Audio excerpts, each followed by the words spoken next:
Hi. So this might just be me, but my experience is that trans politics, and I mean trans politics, not trans people, trans politics,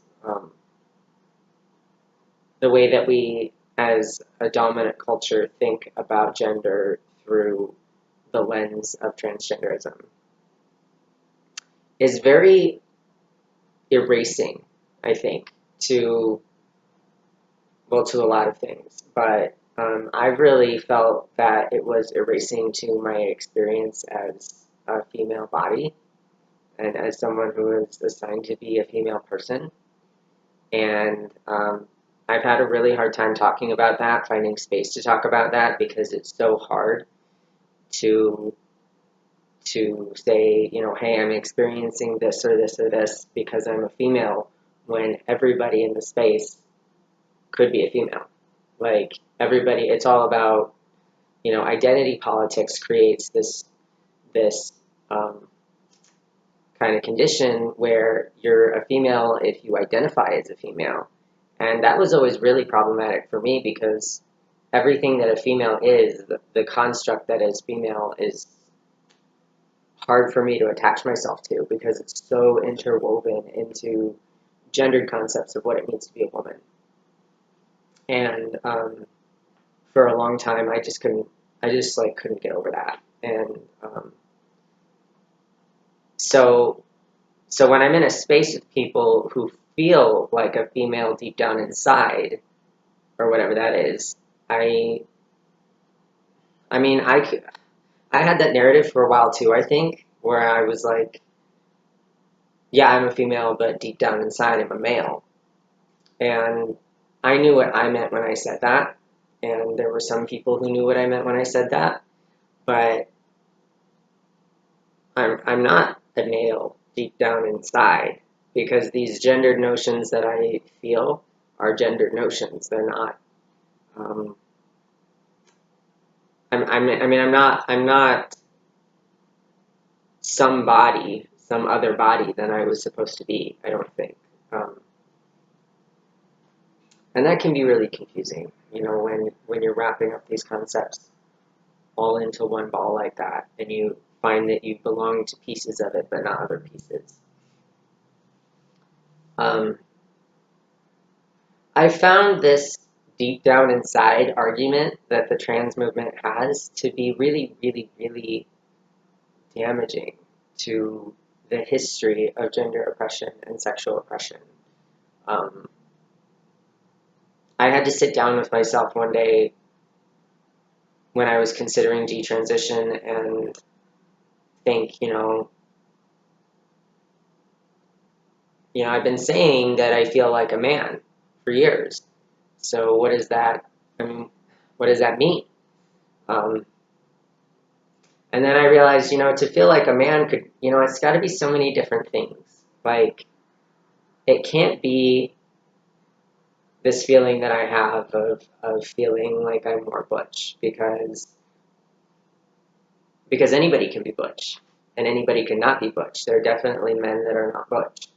Um, it doesn't feel like I'm more capable than other people because it's first of all fucked up, and second of all, being capable doesn't actually have anything to do with being a man. It's just a cultural notion that we associate with that category. Um, I just got to a point where I sat down with myself and I was like, I could be feeling like the manliest man that ever existed ever on the planet, and I would have no idea. I don't know what that means. I don't know what it means to feel like a man. And I don't know how anybody else knows what it means to feel like a woman because there's been lots of times when, I consider myself a woman now in a lot of ways, but I don't, that isn't like an internal feeling for me. It's actually more of an external feeling I get from the way that like the world has perceived me and perceives my body and tries to manage my gender, tries to manage my body, and um, I think that's really where I've kind of I broke away from the trans movement a little bit, because to me, woman isn't an identity or a feeling so much as it's a history and a class of people that are acknowledged by dominant culture in a specific way. Um, I I know some things about sewing and playing the piano because my mother taught me how, and I wouldn't know those things if I didn't have a mother who taught me how, and if I hadn't been my mother's daughter in some way. Um, so I don't know. I think about what to do with those things. Like, what do I do with my sewing? What do I do with my art? What do I do with my body? What do I do with these things that nobody wants to imagine that I have? And I know a lot of people say, well, you're non-binary. Like, you don't feel quite like a woman, you don't feel quite like a man, you're non-binary. But it doesn't quite work for me either, because it still doesn't address the issues that I face, to be honest. Like, I'm not more likely to be interpreted as who I feel I am in a queer space than I am out on the street. I feel like there isn't room in trans and queer politics for females like myself, and intersex people like myself, probably, who were assigned to be females but can't be for whatever reason, or aren't interpreted that way for whatever reason. Um, and I think that has something to do with the particular way that I express. Um, the shape of my genderqueer is very butch, it's very masculine. Um, I don't necessarily identify as masculine, but it's something that gets put on me a lot. And it feels like as a female body who expresses in a masculine way, there is no place to go other than the category of man. You can be a cis man when you step outside your house. The world will treat you like that. Or you can be a trans man when you step into a queer space. The world will treat you like that. But I feel very unseen by a lot of people. And for me, I kind of thought or felt and still feel that the trans movement would fix it, or ought to fix it, would like bridge the gap between the way that I express and the way that bodies like mine are understood, but it hasn't. And I'm also seeing a real absence of female people in general from the movement, and intersex people. And I don't mean to center this issue necessarily, because there's a lot of people that are missing from the trans movement. Like, the trans movement, people who have authority to speak on behalf of the trans movement, and that usually do, are usually white people. Like, it's a white voice. The trans voice is the white voice. The trans voice that is heard in the mainstream. Most trans people that speak on behalf of the trans community are able-bodied. You know, you don't see a lot of trans people on television and movies, or trans characters that are struggling with issues of access in other ways outside of being trans. I could probably go on. I don't see the trans movement being sensitive to other cultural gendered systems and the way that they operate, and how they don't necessarily work in a binary or in categories like man and woman, the way that dominant culture and Eurocentric culture tend to do. So there's a lot of stuff that I would like to see from the trans movement that just isn't happening. But this is my particular experience, so I'm going to talk about this.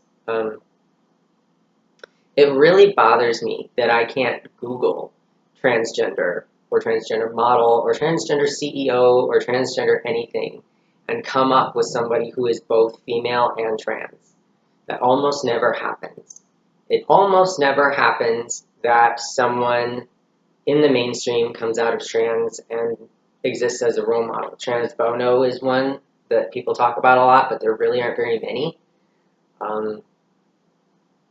There aren't a whole lot of trans female assigned people that are involved in media production. You know, I'm sure that there are people who produce TV shows and write books and teach in classrooms and operate in operating rooms and are executives of companies somewhere that look like me, but I don't see them. I don't see them anywhere, and I don't see the trans movement having a problem with that, and that kind of sucks.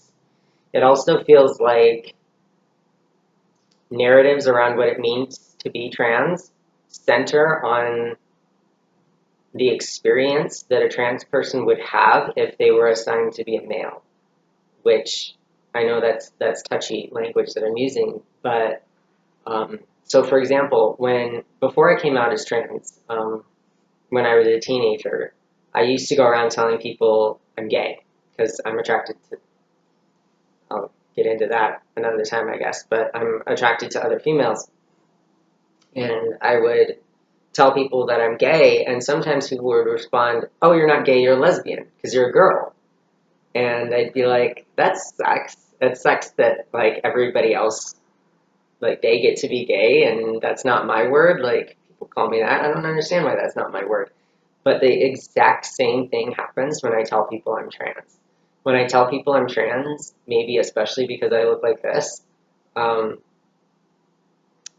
get a lot of people assuming that I'm like a trans woman or somebody who is male assigned who's transitioning in some way. And that really sucks. That really sucks.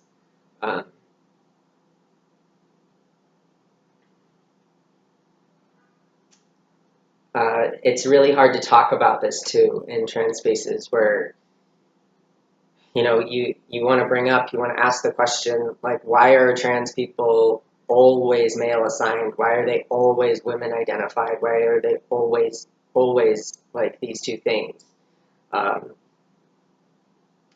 And they have the authority to speak on all trans people everywhere, feels like sometimes. Like Julia Serrano didn't only write about trans women, and everybody's taking what she had to say really, really seriously. And I just feel like voices like mine are really missing from this movement, and I feel like no one's noticing, and it's really bothering me. And it makes me kind of not even want to be a part of the movement, because if we're going to go ahead and dismantle gender violence without acknowledging the ways that it's been linked to the ableism that created sex difference, then we're not really doing anything. Like, we're not actually doing any work. So, yeah, thanks for listening. I'll make another video soon. Much love to everybody out there.